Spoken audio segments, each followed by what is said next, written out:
Hello friends, welcome to pebbles. నేను మీతో చెన్నై సుధా. మన నేటికి వినాయక చతుర్థి ప్రత్యేక రహాలో తీపు మోదకం చేయబోతాము. అది వచ్చి పాలకోవాలో పెట్టి మనం చేయబోతాము. పాలకోవాగా మనం పాలపొడి యూజ్ చేయబోతాము. రెండే ఎట్ట చేస్తాను చూద్దాం. 250 గ్రామ్ పాలపొడి ఎత్తుండ,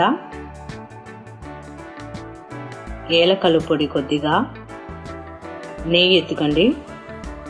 పంచదారం వచ్చి ఒక 100 గ్రామ్ ఎత్తి నేను పొడి చేసి పెట్టున్నా. ఒక 100 ml పాలు, కొద్దిగా పాలు ఎత్తి దాంట్లో కుంకుమ పువ్వు వేసి పెట్టుండా. ఇది వచ్చి మన రంగు కోసం వేస్తున్నాము. నెయ్యి పోసుకోండి.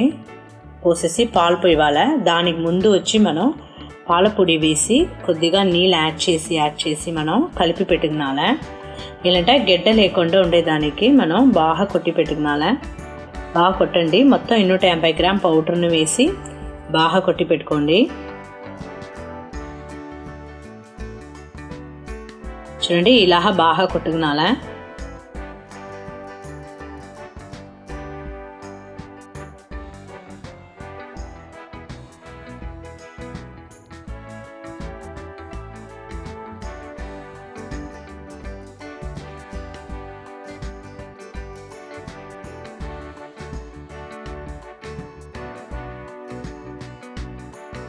మనం కలిపేదానికి బాగా గడ్డ లేకుండా వచ్చును, దానికే మనం బాగా కొట్టుంటాము. ఇప్పుడు పాలు పోసేసుకుని పాలు కొద్దిగా తెల్లి వచ్చిన తర్వాత మన పాల పొడి నీళ్ళ కలిపి ఉండేదాన్ని పోస్తున్నా. అది కూడా బాగా చిక్కగా కలుపుకోండి. కొద్దిగా గిన్నెల నీళ్ళు కూడా కడిగి పోసుకోండి.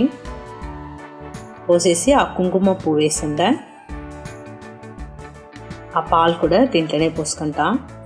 ఇది వచ్చి మీరు కావాలంట పోసుకోవచ్చు. ఇది ఏంటంటే ఇది పోయలేదంట మనకు మోదకం వచ్చి తెల్లగా ఉంటుంది. ఇది కుంకుమ పువ్వు వేసే వల్ల ఆ రంగు వస్తుంది, ఒక పసుపు రంగు వస్తుంది అంతే. మనకు బాగా చిక్కగా మరగబెట్టండి. చిక్కగా రావాలి. చెయ్యి ఎత్తకుండా కలుపుతూ ఉండాలి, లేదంటే అడుగు పెట్టుకుని. చూడండి, కొద్దిగా నెయ్యి పోసుకుంటాం ఒక చెంచా, అంటే దాంట్లో అంటకుండా బాగా వచ్చును. దానివల్ల నేను నెయ్యి ఒక చెంచా పోసుకుంటుని. ఇక బాగా చిక్కగా రావాలా. కలుపుతానండి.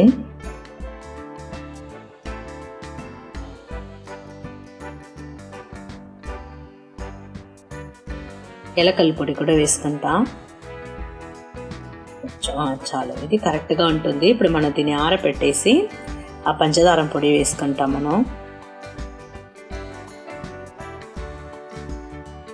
చూడండి, గిన్నెలో వేసేయండి. ఇది ఆరిన తర్వాత మనం ఆ పంచదారం పొడి వేస్తాం.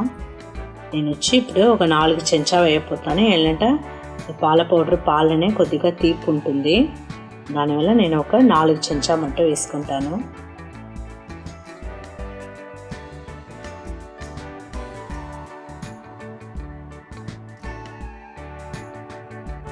బాగా చేతితో పిసుకండి.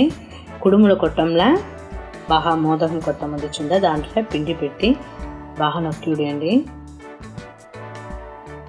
వచ్చేసి దీంట్లో నేను ఇప్పుడు జీడిపప్పు పెడుతున్నా. జీడిపప్పు మీరు కావాలంటే బాదాం ఏది కావాలనో, ఏ గింజలు కావాలనో మనం పెట్టుకోవచ్చు. చూడండి, వచ్చి ఆ కొట్టంలో నెయ్యి సరిముండానే, దానివల్ల బాగా వచ్చింది మోదకం. అలాహ చేయవచ్చు. ఇలాహ కూడా మనం బాగా పిండి వేసి నొక్కేసి మీకు ఏం కావాలనో పెట్టుకోవచ్చు. బాదాం కావాలంటే మనం పెట్టుకోవచ్చు. నేను జీడిపప్పు వేస్తున్నా. పైన కొంచెం అట్నే పెట్టి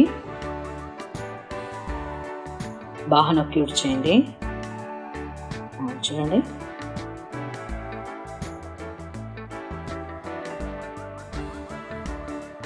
మళ్ళీగా అట్ట పరిస్థితి కరెక్ట్గా వచ్చేస్తున్నా.